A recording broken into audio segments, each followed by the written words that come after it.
चलो एक बात बताओ कि अगर मैं आपको 500 रुपये दूँ आज, तो आप उस 500 रुपये का सबसे पहले क्या करोगे? मतलब उसको कैसे इस्तेमाल करोगे, उसका कहाँ यूज़ करोगे? आप ज़रा सोच के मुझे बताओ, और हो सके तो कमेंट में आप मुझे बता देना। दिमाग में सवाल आता है कि अगर 500 रुपये हैं तो 500 रुपये एक बहुत बड़ी अमाउंट तो है नहीं। अगर मान लो खाना खाने गए तो 500 रुपये ज़्यादा चाहिए। शॉपिंग भी नहीं कर सकते हैं क्योंकि कपड़े लेने जाओ चाहे जूते लेने जाओ तो इम्पॉसिबल है, 500 से ऊपर हो ही जाता है। अगर आप बोलो कि चलो कहीं घूम आऊँगा, ट्रैवल कर लूँगा, तो वही पॉसिबल नहीं है क्योंकि वहाँ तो और ज़्यादा खर्चा आता है।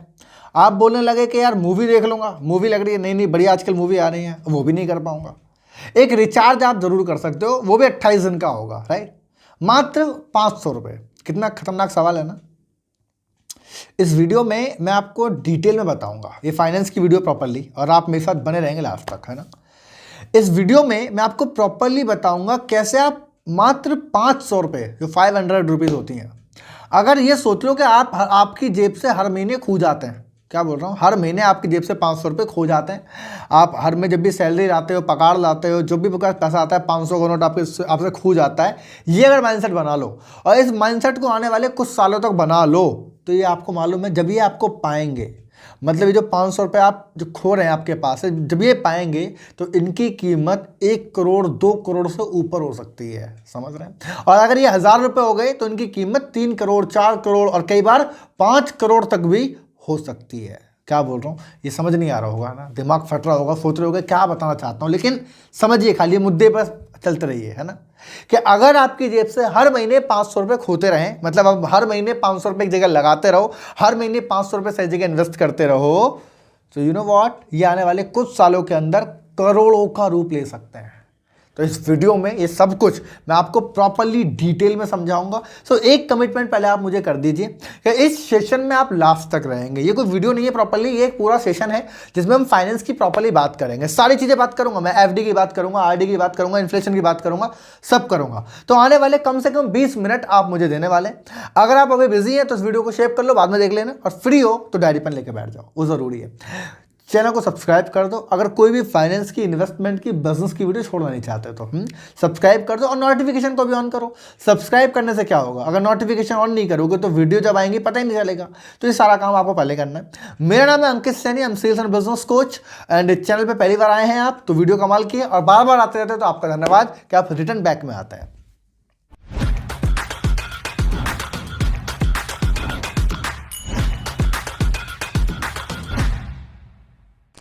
यू नो व्हाट, 3 तरह की कैटेगरी में इंसान जीता है इस दुनिया के अंदर। पहला पुअर, मिडिल एंड हमारा अमीर इंसान, जो हर इंसान बनना चाहता है। लेकिन यू नो व्हाट, हम 2 कैटेगरी जो है ना, पुअर कैटेगरी या जो मिडिल कैटेगरी है, यहाँ पर जब पैसे को रखने की बात आती है, मतलब आपको पहले बताऊं, ये पैसा बड़ी खतरनाक चीज़ है। लोग समझते नहीं है, लोगों को लगता है पैसा बहुत छोटी चीज़ है, लोगों को लगता है पैसा ही तो है, अरे कहीं भी लगा दो, कुछ भी ले लो, मतलब बेवकूफ़ी से पैसा का इस्तेमाल करते हैं। मैंने एक बुक में पढ़ा था, बड़ी खतरनाक चीज़ है कि लोग अपने पैसे को जानबूझकर बर्बाद करते हैं, मतलब जानबूझकर अपने पैसे को फेंक के गड्ढे मार देते हैं, ले खराब कर दिया पैसा। ये इंसान की मेंटलिटी है। आपको बता दूं, पुअर क्लास, मिडिल क्लास के पास पैसे रखने की, पैसे इन्वेस्टमेंट करने की 2-3 जगह से ऊपर नहीं है। वो एफडी में करेगा, आरडी में कर देगा खींचतान के, उससे ज़्यादा एलआईसी में कर देगा, इसको बीमा बोलते हैं, और उसके बाद तो बैंक अकाउंट है। ज़्यादा कुछ करेगा तो घर में चीज़ बनवा लेगा, सोने की जो चीज़ होती है। उसके अलावा सबसे खतरनाक चीज़ घर में रखेगा, अपनी जेब में। इसके अलावा उसको पैसे का इस्तेमाल पता ही नहीं है, पहली चीज़। और दूसरी बात, ये भी वो करता है जो अपने खर्चे को कंट्रोल रखता है, जिसके पास फालतू खर्च करने की लिमिटेशन नहीं है। वरना ज़्यादातर लोग जो पैसा आते हैं उसको ईएमआई में देते हैं, उसको रेंट में देते हैं, फालतू चीज़ जो खरीद ली है उसमें पे करते रहते हैं, बैंक को देते रहते हैं, समझ रहे हैं। कुछ पैसा इन्फ्लेशन को मारता रहता है। तो ये पुअर क्लास और मिडिल क्लास की कैटेगरी है। और जो रिच, जो अलग है, ये लोग जो हैं, इनकी नज़र में ये चीज़ आती ही नहीं है। एफडी, आरडी, एलआईसी और क्या नाम है, लोन, ईएमआई, इनसे बहुत दूर रहते हैं वो लोग, समझ रहे हैं, वो कुछ और ही कर रहे होते हैं। तो इस वीडियो में डिटेल में बात बताऊंगा एक एक करके। दोस्त, इस वीडियो को अगर आप देख लेंगे ना, मेरा वादा है आपसे, आपका फाइनेंशियल बैकग्राउंड है या नहीं है, आप पीछे से अमीर हैं या नहीं है मुझे नहीं मालूम, लेकिन आप बन सकते हैं, समझ रहे हैं, आप बन सकते हैं। और कब बनेंगे देखो, वो आपके पता है, अगर इंसान बिजनेस कर रहा है तो वो इंसान कभी भी अपनी ज़िंदगी को जी सकता है। लेकिन अगर आपको मालूम है कि मैं ज़िंदगी में कुछ ज़्यादा बेहतर कर नहीं पा रहा हूँ या कर नहीं पाऊंगा, या अगर बीच में कर भी लिया तो एक बैकअप प्लान होना चाहिए। तो आपको समझ में आना चाहिए कि एक्चुअल में यार मुझे कुछ ना कुछ तो करना है। पैसे के गणित को समझना सबसे ज़्यादा इंपॉर्टेंट होता है मेरे दोस्त। अगर पैसे के गणित को नहीं समझाना तो ये आपको ऐसी कैलकुलेशन में फंसा देगा कि आपको बर्बाद करके रख देगा। मैंने कितने लोग देखे ऐसे जो मेरे सामने, मतलब जब मैं आज से 10 साल पुरानी बात करता हूँ, क्योंकि मैं आज से 10 साल पहले 13-14 साल का था, तो इतनी समझ होती है ना।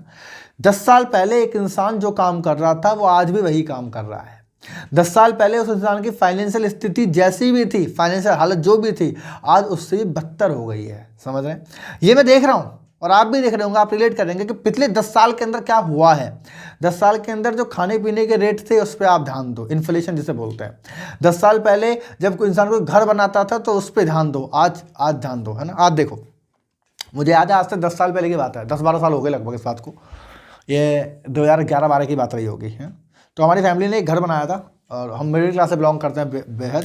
तो एक घर बनाया था, तो उस टाइम पे एक लोकेशन पे उन्होंने 50-60 गज ज़मीन ली थी, 50 से 60 गज ज़मीन रही होगी। तो वो ज़मीन के रेट मात्र 1,80,000 रुपये थे। और आप यकीन नहीं मानेंगे, उसको बनाने में, जब वो 2 मंजिल का बना तो उसको बनाने में ही लगभग मान लीजिए 4.5-5 लाख रुपये का खर्चा आया था। 5 लाख से ऊपर खर्चा नहीं आया था। कहने का मतलब 7 लाख रुपये के अंदर 50 गज की ज़मीन पे 2 मंजिल मकान बन गया विद जो महंगी चीज़ें होती है, लेंटर वेंटर पिलर वगैरह लग के। मैं आपको बताना चाहता हूँ, आज अगर वही घर बनाना चाहोगे, मात्र 10 साल का अंतर है, अगर उतना ही उसी जगह में और वैसा ही घर बनाना चाहोगे तो 25 लाख रुपए कम से कम लगेगा। आप बोलेंगे मैं क्या बोल रहा हूँ, ये गलत नहीं है, आप जाके चेक करो, मिनिमम 25 लाख रुपए लगेगा। 7 लाख का 14 नहीं लग रहा, 21 नहीं लग रहा, उससे ऊपर लग रहा है। 3-3.5 गुना, 4 गुना पैसा हो गया है। ये रियलिटी है दोस्त, है ना। आज से 10 साल पहले दूध जो आता था उसके रेट और आज के रेट में अंतर लगा लो। तो पैसे के गणित को अगर नहीं समझोगे ना, अगर पैसे को मल्टीप्लिकेशन नहीं सीखा आपने, तो आपकी ज़िंदगी अगर आज आप इग्नोर कर रहे हैं तो बर्बाद हो जाएगी। रियलिटी है। मैंने इतनी कम उम्र के अंदर सीखा तो बड़ी कमाल की चीज़ थी। बहरहाल सबसे पहले मैं आपको अपनी स्क्रीन शो कर रहा हूँ साइड में, ठीक है। स्क्रीन शो जब मैं कर रहा हूँ ना, तो स्क्रीन शो पे मैं आपको, आप भी स्क्रीन शो कर सकते हैं। और मैं आपके सामने गूगल ओपन कर रहा हूँ। क्या कर रहा हूँ जी? गूगल ओपन कर रहा हूँ। आपको आई थिंक मेरी स्क्रीन अभी विजिबल होगी कि मैंने गूगल आपके सामने ओपन कर लिया है। अब मैंने जो भी बोला ना, तो उसको मैं आपको प्रॉपर्ली स्क्रीन पे दिखाऊंगा कि कैसे कैसे ये एक्चुअल में काम करता है, ठीक है जी।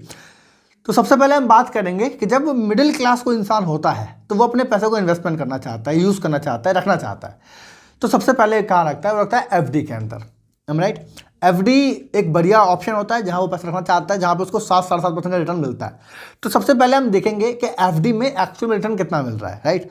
बड़ा सिंपल सा कैलकुलेशन है, आप लिखेंगे एफडी रिटर्न रेट, ऊपर ही आगे लिखा हुआ, आप देख लेना। अब मैंने जैसे ही क्लिक किया आपके सामने आ गया, ठीक है। आप गूगल पर चेक करेंगे अगर आप अपने पैसे को एफडी में घेरते हैं तो, राइट। आपने गूगल किया और थोड़ा सा नीचे गए तो आप देखेंगे कुछ बैंक के नाम आ गए जहाँ पे आप देख रहे हैं 3.5% से लेके 6.5%, 4 से लेके 7% समथिंग, और हाईएस्ट भी जो मेरे सामने दिख रहा है वो है लगभग 7.5%, जो कि पोस्ट ऑफिस में है, ये मिलता है, राइट। और इसमें एक टीनेजर डेट भी है कि 10 साल तक रखना पड़ेगा, इतने साल तक रखना पड़ेगा, तब ये होता है, राइट। आपको समझ में आ गया? अब मुझे एक बात बताइए, अगर आपको 7% भी ऑलमोस्ट मिल रहा है तो इन्फ्लेशन कितना बढ़ रहा है, महंगाई कितनी बढ़ रही है? 7%। पैसे का फायदा क्या है? पैसा बढ़ कहाँ रहा है? उतना का उतना है, कोई फायदा थोड़ी है। तो जहां आप पैसे को रख रहे हो, नंबर 1 एफडी में अगर आप पैसे को रख रहे हो तो आपके सामने है, मैं कुछ नहीं कह रहा, मैं बना के नहीं बोल रहा कि जो मेरा मन किया मैंने आपके सामने बता दिया। तो पहला, अब एक चीज़ और दिखाएं, पूरा दिमाग लगाएंगे बैठ के। एफडी के बाद एक वर्ड आता है जिसको बोलते हैं आरडी। लोग आरडी में भी करते हैं, मैं शॉर्ट में लिखूंगा, आप देखना। RD return investment, right, RD return rate, ठीक है जी। ऊपर ही कर लेते हैं, नीचे जाने की जरूरत नहीं है। आप देख रहे हैं कोटक बैंक सारी चीज़ आ गई, तो यहाँ पे आप आराम से देखिए कि जो नॉर्मल इंटरेस्ट रेट है वो 4.5% से चालू होता है और 5.5%, और नीचे वाला देखेंगे ना आप, जो IDFC फर्स्ट बैंक करके है, उसमें भी 7.5% से ऊपर नहीं है। कहने का मतलब वही 7% के इर्द गिर्द। तो एफडी में नहीं बढ़ रहा तो आरडी में क्या बढ़ेगा? एम आई राइट और नॉट? अच्छा, और पकड़ते हैं थोड़ा सा, एक और ख्याली प्लॉ पकड़ लेते हैं जिसको बोलते हैं, भैया लोगों के दिमाग वाला भूत है इसका, इसे बोलते हैं LIC। तो LIC रिटर्न रेट भी लेते हैं, ठीक है जी। और हम देख रहे हैं अब की बार LIC का रिटर्न रेट, बिकॉज वो भी ज़रूरी है। तो आप LIC रिटर्न रेट गिरेंगे आराम से और आप सर्च करें यहाँ पे, आप देखेंगे तो LIC का भी जो रिटर्न रेट है वो लगभग 6, 6.5, 7% तक रहता है, राइट। ये मैंने आपको सारा का सारा दिखा दिया। एक मिडिल क्लास इंसान इन 3 जगह पे पैसा रखना ज़्यादा सेफ समझता है। FD में करा देगा, RD में करा देगा, पोस्ट ऑफिस भी कराएगा तो लगभग 7% ही रहता है, LIC कराएगा तो भी 7% रहता है। कहने का मतलब क्या है दोस्त? कहने का मतलब सिंपल है कि अगर आप अपने पैसे को इस जगह पर रखते हैं जहां आपका पैसा एक्चुअल में ग्रो नहीं कर रहा, जहां आपका पैसा एक्चुअल में नहीं बढ़ रहा, तो डेफिनेटली सी बात है क्या हो सकता है वो आप सोच के देखिए ज़रा। आपका पैसा अगर एक्चुअल में मल्टीप्लाई नहीं करेगा तो क्या होगा, सोच के देखिए। तो मैंने जैसे स्टार्टिंग में आपको बताया था कि आप अपने पैसे को सही जगह लगाओ। आपको मालूम है, अगर जरा सी कैलकुलेशन आप समझें, जरा सी अगर आप एजुकेशन पे ध्यान लगाएं तो आपको समझ में आएगा कि राइट जगह इन्वेस्टमेंट आप करेंगे तो ज़्यादा बेहतर हो पाएगा। रिच माइंडसेट के लोग कहाँ पर इन्वेस्टमेंट करना पसंद करते हैं? For example share market, right. For example अगर मैं बात करता हूँ डेट इज़ SIP करते हैं, म्यूचुअल फंड करते हैं, रियल एस्टेट में करते हैं, क्योंकि रियल एस्टेट के अंदर सालाना जो रिटर्न होती है लगभग 11 से 12% होती है। SIP के अंदर लगभग 15 से 20% होती है। शेयर मार्केट के अंदर भी 15 से 20% होती है। अगर आपको सेफ खेलना है तो mutual fund is the best. अगर मैं आपको बता दूं, चलो यहाँ पे थोड़ा सा लेके चलेंगे, एक बार स्क्रीन पे मेरे साथ और आ जाइए और मैं आपको SIP का और बताना चाहता हूँ। गूगल पे है ना, SIP रिटर्न रेट कितना होता है मिनिमम की बात कर रहे हैं हम लोग, ठीक है। तो पॉलिसी बाजार के थ्रू अगर हम देखें तो SIP का जो मिनिमम रिटर्न होता है, आप देखिए नीचे पूरा कैलकुलेशन आ गया, ये रहा, ये SIP का मिनिमम रिटर्न होता है। कहने का मतलब है कि ये पहले 3 साल के अंदर 25% तक हो सकता है और एवरेज 10 साल रखोगे तो ये नीचे, अगर डाउन से डाउन वाला दिख रहे हो ना, बिल्कुल नीचे वाला दिख रहा है इक्विटी, तो वो भी लगभग 13% समथिंग है। उसके ऊपर 14% है, 14.5, 15, 17, 18, 19, 21, 22 तक रहता है। कहने का मतलब 15 से लेकर 20 तक तो ऑलमोस्ट रहता है SIP के अंदर। अब मुझे आप खाली बताइए, आप बोलोगे परसेंटेज का कितना असर पड़ता है, मैं अभी समझाऊंगा, लेकिन पहले मुझे आप सिंपल इतना बता दीजिए, क्या 7% वाला बेहतर है या 15% वाला बेहतर है ना? अगर आपका इन्फ्लेशन ही 7% बढ़ रहा है, अगर 7% ही आपकी महंगाई बढ़ रही है तो कॉमन सेंस लगाइए कि आपका पैसा 0 है। लेकिन अगर 15% लगाते हैं तो आपका पैसा एक्चुअल में मल्टीप्लाई कर रहा है। जैसे कि जब मैं SIP कैलकुलेटर खोलूंगा, दोबारा स्क्रीन पर आएंगे मेरे साथ और मैं आपको दिखाता हूँ SIP कैलकुलेटर कि जब आप अपने पैसे को इन्वेस्टमेंट करते हैं, मान लो आपने कुछ पैसा इन्वेस्टमेंट कर दिया तो पैसा कैसे मल्टीप्लाई करता है, राइट। फॉर एग्जाम्पल हम वही बात करेंगे जो मिनिमम है, ज़्यादा बात नहीं कर रहे। आपने 500 रुपये इन्वेस्टमेंट करना शुरू किया, कितना? 500। अब आप जानते हैं इन्वेस्टमेंट की जब बात आती है तो इसमें टाइम का बड़ा काम करता है, टाइम फ्रेम बहुत ज़्यादा मायने करता है कि आप कितने लंबे समय तक पैसे को होल्ड करते हैं। मैंने क्या बोला था, 500 रुपये आप रख के इन्हें खो दीजिए, कैसे बोल जाइए पैसे हैं भी आपके पास, और मान लेते हैं आपको 15, 15.5% का रिटर्न ऑलमोस्ट जो वहाँ पर हमने देखा वो मिल रहा है। तो टाइम फ्रेम इंपॉर्टेंट है। फॉर एग्जाम्पल आज आपकी एज मान लो 20 साल है, आज आपकी एज 25 साल है, 25 साल पे चलेगी, 30 पे चलेगी, और आप आने वाले लंबे समय तक, क्योंकि आपको यूज़ नहीं करना पैसा, आपने आने वाले 40 साल का गोल बना दिया कि भाई मैं तो 40 साल तक पैसा होल्ड करूंगा। मतलब मेरी एज 25 साल है, 40 साल, 65 साल तक मैं करता चला जाऊंगा। भाई 65 साल तक तो एक एवरेज इंसान जॉब भी करता है, काम भी करता है, तो 65 साल तक आपने किया। तो अगर 500 रुपये इन्वेस्टमेंट किया, आप देखेंगे मात्र 2.5 लाख रुपये आपने इन्वेस्टमेंट किया है मात्र, और 40 साल के अंदर आपको जो रिटर्न मिला है लगभग 2 करोड़ रुपये का मिला है। कहने का मतलब लगभग 2 करोड़ 11 लाख रुपये आपको ऑलमोस्ट मिलते हैं। आप इन्फ्लेशन वगैरह लगाओगे तो भी इसकी कीमत 1 करोड़ से ऊपर होगी। अगर इन्फ्लेशन लगाओगे, बोलोगे इन्फ्लेशन माइनस कर दो, तो भी 1 करोड़ रुपए से ऊपर की होगी। मात्र आप 500 रुपये इन्वेस्टमेंट करते हो, और इसी को बढ़ाकर अगर आप ऑलमोस्ट 1000 रुपये कर देते हो, 1000 रुपये आप ऑलमोस्ट कर देते हो, तो ये 4 करोड़ हो जाता है। मेरे कहने का मतलब क्या है, आप पैसे को सही जगह लगाओ। आप 1000 रुपये की आप LIC भी कर रहे हो, 1000 रुपये आप FD में भी गिर रहे हो, FD में तो एक साथ गिर जाता है बल्कि, तो उस पैसों को धीरे धीरे धीरे आप इन्वेस्टमेंट करो ना, SIP में करो, म्यूचुअल फंड में करो, रियल एस्टेट में करो, ये मस्त है आपके लिए। परसेंटेज की हम बात कर रहे थे, जैसे कि आप बोल रहे थे कि सर परसेंटेज मायने करता है क्या, आप बोलो परसेंट मायने करता है क्या? 1%, आप बोलो 7%, 15%, कोई अंतर है क्या? मैं बताना चाहता हूँ, अंतर समझिएगा। मान के चलो ये 15.9% है और आपने 4,80,000 रुपये जमा किया हुआ है, आपको जो रिटर्न मिल रहा है वो 4 करोड़ 18 लाख का मिल रहा है। अब मान लेते हैं दोस्त के ये मात्र और मात्र 1% बढ़ जाता है, मतलब 15 से 16 से बढ़ के ये 17% हो जाता है। तो रिटर्न देखिए आप, जो 4 करोड़ 18 लाख का रिटर्न था वो 6 करोड़ रुपए हो जाता है, लगभग 2.25 करोड़ रुपए 1% से हो जाता है। और मैं इसको थोड़ा माइनस करूं, थोड़ा पॉजिटिव भी ले लेते हैं कि मान लो अगर ये 14% हो गया, अब बोलोगे सर 2% का तो अंतर है, तो आप देखेंगे रिटर्न जो 4 करोड़ 18 लाख था वो मात्र 2 करोड़ 18 लाख रह गया लगभग, समझ रहे हैं। तो परसेंटेज का असर पड़ता है। अगर मैं इसको चलो आपके लैंग्वेज में कर दूं, जो हम बोलते हैं एफडी का रिटर्न रेट 7%, तो आप देखिए जरा, आपके सामने कैलकुलेशन है कि अगर यही पैसा आपने एफडी में गिरा, यही पैसा आपने वहां गिरा, तो आपका, अच्छा आप नोटिस कर रहे हैं आपने पैसा बराबर सेव किया हुआ है, मतलब 4,80,000 ही दे रहे हैं, लेकिन 7% होते अब ये रहता है मात्र 21 लाख रुपए। अब आप चूज कर लीजिए कि 21 लाख रुपए वाला बेहतर है, 2 करोड़ वाला बेहतर है, 4 करोड़ वाला बेहतर है। तो 7% तो कुछ है नहीं, टाइम वही है, इन्वेस्टमेंट भी वही है, टाइम भी वही है, खेल परसेंटेज का होता है। आप कहते हो परसेंटेज मायने नहीं करती, दोस्त यही फ़र्क है मिडिल क्लास में और पुअर क्लास की बात जब आती है और रिच माइंडसेट की बात आती है। आपको अपने पैसे का इनफ्लो बढ़ाना है, अपने पैसे को सही जगह इन्वेस्ट करना है। आप चाहे रियल एस्टेट में करें, देखो ये बेस्ट इन्वेस्टमेंट होती हैं, gold, real estate, mutual fund, share market, ये बेस्ट इन्वेस्टमेंट होती हैं। और मैं कहता हूँ आपको पैसे का ज्ञान एक्चुअल में होना चाहिए, क्योंकि अगर पैसे की नॉलेज आपको नहीं है तो आपके पास, देखो आज पैसा नहीं है, मे बी आज आपके पास पैसा नहीं है, आप सोच रहे हैं मेरे पास पैसा आएगा तब मैं कुछ करूंगा, इट इज़ राइट।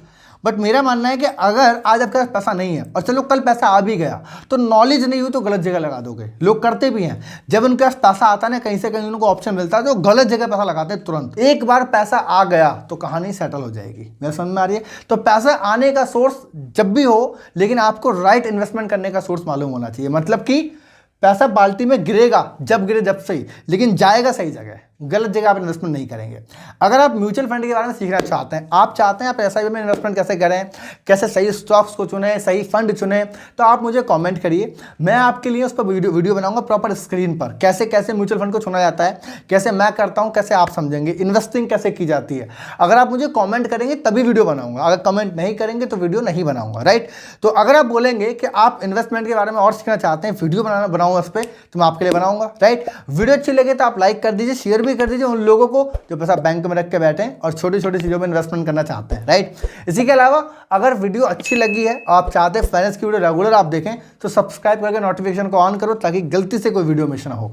मिलेंगे अगले टॉपिक में, अगली वीडियो में शानदार टॉपिक हो हमारे पास, और तब तक के लिए wish you all the best.